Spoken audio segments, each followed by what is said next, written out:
ఉండకూడదు, వారితో కలిసి ఉండకూడదని దేవుని వాక్యం మనకు సెలవిస్తూ ఉంటుంది. కాబట్టి స్నేహం ఎవరితో చేయమంటుంది వాక్యము? వెలుగుకు చీకటికి ఏమైనా పొందుతుందా? నువ్వు వెలిగించబడ్డావు, విశ్వాసివి. కాబట్టి అవిశ్వాసితో నీకు ఏం సంబంధం? వారితో ఎందుకు నువ్వు సహవాసం చేస్తున్నావు? కాబట్టి విశ్వాసిగా ఉన్నవు, అవిశ్వాసితో ఎప్పుడు తిరగకు. ఒకరితో తిరుగుతూ ఉంటే, ఒకటి తిరుగుతూ ఉంటే నీకు కూడా తిరుగుబోతు అంటారు. నువ్వు తాగుబోతులతో సహవాసం చేస్తే నేను తాగలేదని చెప్పినా కానీ నిన్ను తాగుబోతునిగా చిత్రీకరిస్తాను. ఒక వ్యభిచారి దగ్గరికి ఒకడు వెళ్తున్నప్పుడు వారితో నువ్వు కలిసి వెళ్తే నిన్ను కూడా వారితో సహవాసం వల్ల ఉన్నావంట. కాబట్టి వెలుగుకు చీకటికి ఎలాగో పొంతన లేదో ఆ రీతిగానే విశ్వాసికి అవిశ్వాసికి పొంతన ఉంటుంది. కాబట్టి జాగ్రత్తగా మనం ఆలోచన చేయాలి.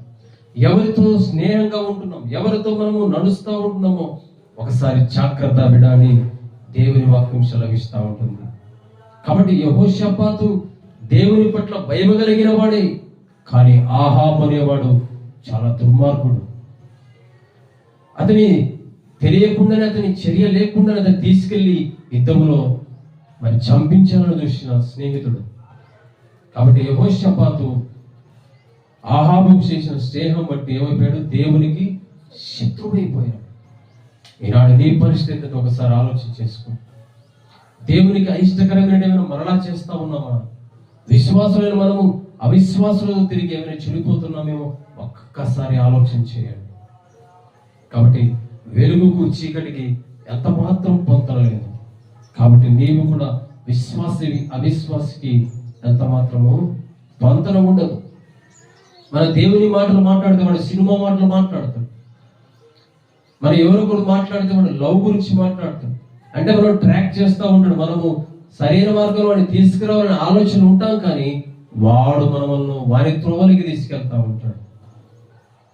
మందిరానికి వెళ్దామంటే లేదు, సినిమాకి వెళ్దామంటాడు. మందిరానికి వెళ్దామంటే ఇంకొక చాటికి వెళ్దామంటాడు.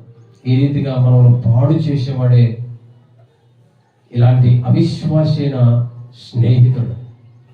కాబట్టి నువ్వు ఎవరితో స్నేహం చేస్తున్నావో, ఎవరితో నువ్వు స్నేహంగా ఉంటున్నావో ఒక్కసారి ఆలోచన చేసుకోమని దేవుని వాక్యం మనకు సెలవిస్తూ ఉంటుంది. ఒకసారి తిమోతికి రాసిన 2వ పత్రిక తీయండి. తిమోతికి రాసిన 2వ పత్రికలో ఇక్కడ కూడా ఒక వాక్యాన్ని మనం చదువుకుందాం.